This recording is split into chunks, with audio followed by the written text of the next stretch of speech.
Now, we're going to duplicate our geometry across the blue axis to create new colorways. To begin, I'm going to go to my layers,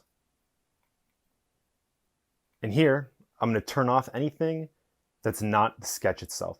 So things like my JPEGs or the original sketch, the ink, I'm going to turn off.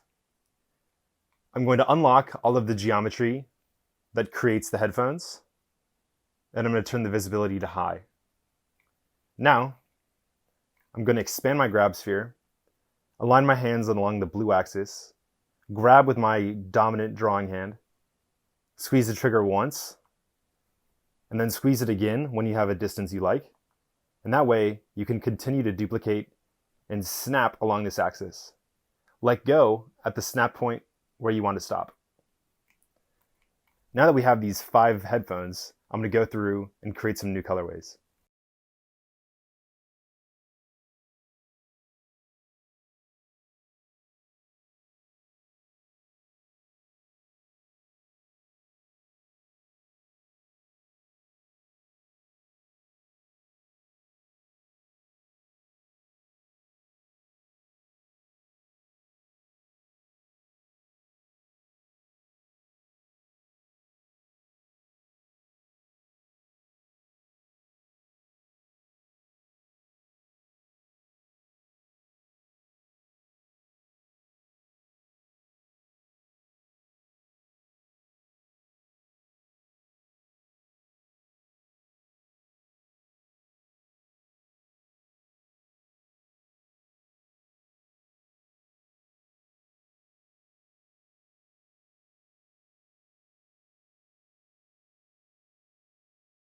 After you finish your colorways, you may be wondering, what layer is this new geometry on? To find out, we'll go to our layers and turn off the cable, the headband, the frame, and this illustrates that each piece of geometry stays on the same layer.